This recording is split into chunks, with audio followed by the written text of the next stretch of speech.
ব্যাপার রাজু দাদা, আমাকে ডেকে পাঠালে কেন? আরে বিউটি, আমি যে টোনার জন্য মেয়ে খুঁজছি। তোমার পরিচিত ভালো সুন্দরী মেয়ের সন্ধান জানতেই যে তোমায় ডেকে পাঠিয়েছি। বাবা, বাবা, আমি নিজের পছন্দে বিয়ে করব। সুন্দরী বউ না হলে আমি বিয়ে করব না। এরপর রাজু আর বিউটি টোনার বিয়ে নিয়ে কথা বলতে থাকে আর টোনা বাহিরে চলে যায়। না, আমি অন্য কারো পছন্দে বিয়ে করব না। আমি আমার পছন্দের মেয়েকে বিয়ে করব। এরপর টোনা উড়তে থাকে আর বনে ঘুরে ঘুরে মেয়ে খুঁজতে থাকে। আরে, আমি তো আমার পছন্দের মেয়ে পেয়ে গিয়েছি। কি সুন্দর দেখতে, একদম মনের মতো। এরপর টুনি মন খারাপ করে বাড়িতে যেতে থাকে আর টোনা টুনির পেছন পেছন যেতে থাকে। টুনি এসে একটা বাড়িতে প্রবেশ করে। এই বাড়ি তাহলে এই পাখির? আমি বিয়ে করলে এই মেয়ে পাখিকে বিয়ে করব। এরপর টোনা বাড়িতে চলে আসে আর তার বাবা রাজুকে সব কথা খুলে বলে। সব শুনে রাজু বলে, বাবা টোনা, তুই মেয়ে পছন্দ করেছিস, ভালো কথা, কিন্তু মেয়েকে আমি একবার দেখতে চাই। আরে বাবা, তোমার অসুস্থ শরীর নিয়ে যেতে হবে না। আমি কালকে ওই পাখিকে বিয়ে করে বাড়িতে নিয়ে আসবো। এভাবেই টোনা তার বাবা রাজুকে থামিয়ে দেয় আর এভাবেই কেটে যায় সেই দিনটি। টোনা বরের সাজে তার বাবার সামনে হাজির হয়।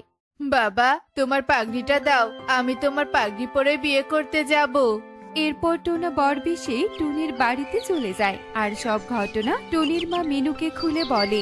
বাবা টোনা, তোমার কোনো কিছু জানার থাকলে আমাকে বলতে পারো।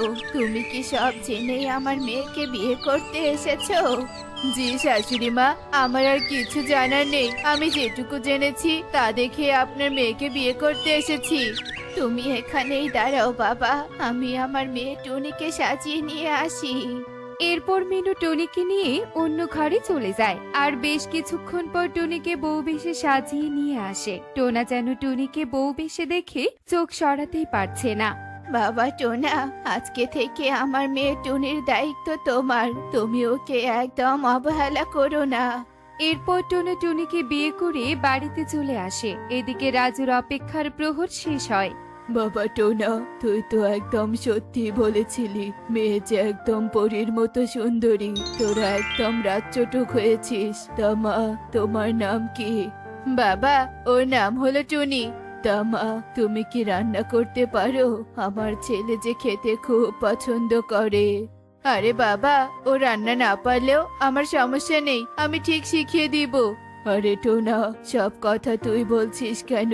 টুনি, তুমি কেন চুপ করে আছো? তুমি কি বোবা নাকি? না না না বাবা, আমি বোবা নই। আমি তোতলা। তাই তো কথা কম বলি। টনির তোতলানোর কথা শুনে টোনা অবাক হয়ে যায় আর মুহূর্তেই টোনা আর রাজুর হাসি মুখ ফ্যাকাশে হয়ে যায়। হায় সৃষ্টিকর্তা, এ আমার সাথে কি হলো? শেষে কিনা তোতলা বউ বিয়ে করে আনলাম। হায় হায় রে টোনা, তুই আমার একমাত্র ছেলে। তোকে আমি কত ভালো মেয়ের সাথে বিয়ে দিতে পারতাম, আর তুই কিনা একা একা একটা তোতলা মেয়ে পাখিকে বিয়ে করে নিয়ে এলি। আমাকে দেখতেও যেতে দিলি না। বনের সবাই যদি শোনে তোর বউ তোতলা, তাহলে যে সবাই হাসাহাসি করবে। তোমরা এমন করে কথা বলছো কেন? আমি তো একটু তোতলাই। আর টোনা, তুমি তো সব জেনেই আমাকে বিয়ে করেছো। তাহলে এমন করছো কেন? শোন টুনি, বাড়িতে বনের অন্য পাখিরা আসলে তুই একদম চুপ থাকবি, কোনো কথা বলবি না, এই বলে দিলাম। এরপর টোনা টুনির সাথে খারাপ ব্যবহার করতে থাকে আর টুনি মন খারাপ করে ঘরে চলে যায়। দিন দিন টোনার খারাপ ব্যবহার বাড়তেই থাকে আর এভাবেই কেটে যায় বেশ কিছুদিন।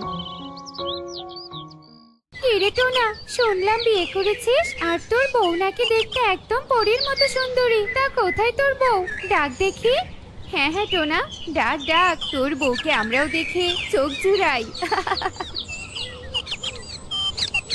আরে আরে, সত্যি তো, টোনার বউ যে দেখতে অনেক সুন্দরী। তা মেয়ে, তোমার নাম কি?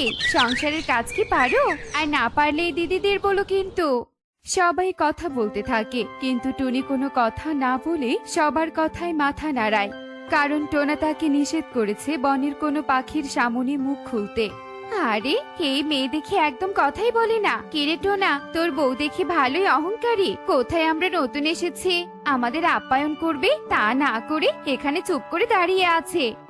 না না না গো দিদিরা, আমি তো মন খুলে কথা বলতে চাই তো তোমাদের সাথে, কিন্তু আমি তোতলার জন্য টোনা কথা বলতে বারণ করেছে। কিরে টোনা, খুব তো বলেছিলি নিজের পছন্দে বিয়ে করবি, এই তোর পছন্দ? শেষে কিনা তোতলা একটা মেয়েকে বিয়ে করেছিস। কত সাত করে এসেছিলাম টোনার বউকে দেখবো বলে, এসে দেখলাম কিনা তোতলা পাখি। তোমরা কেন আমাকে এভাবে বলছো? আমি একা একা কি তোতলা হয়েছি? সৃষ্টিকর্তা যে আমাকে তোতলা বানিয়েছে। তোকে এত কথা কে বলতে বলেছে? যা বলছি যা, আমার চোখের সামন থেকে যা। এরপর টুনির তোতলানো দেখে সবাই অপমানের সুরে হাসতে থাকে, আর টুনি মনে কষ্ট পেয়ে সেখান থেকে চলে যায়। বাবা, ও বাবা, কোথায় তুমি? এদিকে এসো। আমি এই তোতলা টুনির সাথে আর সংসার করতে চাই না। এই তোতলা টুনিকে বিয়ে করে বনে হাসির পাত্র হয়ে গেছি। টোনা, এসব তুমি কি কি কি বলছো? তুমি আমাকে তাড়িয়ে দিলে, আমি কোথায় যাব? তোতলার জন্য কেউ আমাকে বিয়ে করতে চাইতো না, আর তুমি কি না বিয়ে করেও তাড়িয়ে দিচ্ছ? এমন করো না টোনা, এমন করো না। এরপর টোনা টুনিকে আরো বেশি অপমান করতে থাকে, আর এক সময় টুনি অপমান সহ্য করতে না পেরে বাড়ি থেকে বেরিয়ে যায়, আর একটা নদীর পাড়ে বসে মনের দুঃখে কান্না করতে থাকে। হায় সৃষ্টিকর্তা, তুমি কেন আমাকে তোতলা বানালি? এই তোতলা দেখে সবাই যে আমাকে নিয়ে হাসি ঠাট্টা করে। টোনা যে আমাকে বাড়ি থেকে বের করে দিল। আমি এখন কোথায় যাব? টুনির এমন কান্না নদীর পানিতে থাকা জলপরি শুনতে পায়, আর মনে কৌতূহল নিয়ে পানির ওপরে উঠে আসে। কে তুমি সুন্দর পাখি? এখানে বসে এভাবে অসহায়ের মতো কান্না করছো কেন? তোমার কি হয়েছে? জলপরি, তুমি শুনবে আমার কষ্টের কথা। আমি যে অনেক অসহায় জলপরি। এরপর টুনি সব কথা জলপরীকে খুলে বলে, আর সব শুনে জলপরি বলে, ও এই ব্যাপার মিষ্টি পাখি, তুমি একদম কষ্ট পেও না। আমি এক্ষুনি ঠিক করে দিচ্ছি আমার এই সোনার কাঠি আর রূপোর কাঠি ছুঁয়ে। এরপর জলপরি টুনির মাথায় তার হাতে থাকা সোনার কাঠি আর রূপোর কাঠি ছুঁয়ে দেয়, আর টুনি একদম ভালো হয়ে যায়। আমি যে একদম ভালো করে কথা বলতে পারছি, কিন্তু জলপরি তুমি আমাকে হঠাৎ কেন সাহায্য করলে? তোমার মতো অসহায়ের সাহায্য করতে পেরে যে আমি ধন্য টুনি। তুমি সত্যি অনেক ভালো। এবার আমি আসি টুনি, কোনো প্রয়োজন হলে আমায় অবশ্যই স্মরণ করবে। এ কথা বলে জলপরি সেখান থেকে নদীতে চলে যায়, আর টুনি আপন মনে সেখানেই বসে থাকে আর প্রকৃতির সৌন্দর্য উপভোগ করতে থাকে। আর অন্যদিকে টুনি চলে আসার পর টোনা টুনির অভাব বুঝতে পারে, আর পাগলের মতো টুনিকে খুঁজতে থাকে। আমার একদম উচিত হয়নি টুনির সাথে খারাপ ব্যবহার করা। টুনির মা যে আমার সব বলতে চেয়েছিল, আমি শুনতে চাইনি। না না, যে করেই হোক টুনিকে আমার খুঁজে পেতেই হবে। এরপর টোনা হন্যে হয়ে বনে টুনিকে খুঁজতে থাকে, আর খুঁজতে খুঁজতে টোনা ক্ষুধায় ক্লান্ত হয়ে যায়। পাশেই টোনা একটা অপরিচিত গাছে কিছু ফল দেখে টোনা ক্ষুধার জ্বালা সহ্য করতে না পেরে সেই ফল খেয়ে ফেলে। কি আমি এবার নিজেই টুনির মতো তোতলাচ্ছি? কি হলো আমার? তাহলে কি প্রকৃতি মাতা আমার করা অন্যায়ের জন্য শাস্তি দিলেন? আমি যে সত্যি টুনির সাথে অন্যায় করেছি। এরপর টোনা টুনিকে খুঁজে পায়, আর সে সব কথা টুনিকে খুলে বলে, আর নিজের করা ভুলের জন্য টুনির কাছে ক্ষমা চায়। সব শুনে টুনি বলে, তুমি একদম মন খারাপ করো না টোনা, তুমি যেমন তেমনই আমার কাছে সুন্দর। তোমার সব খারাপ পরিস্থিতিতে আমি তোমার সঙ্গ দিব টোনা। এরপর টোনা আর টুনি সব ভুলে সুখেই সংসার করতে থাকে।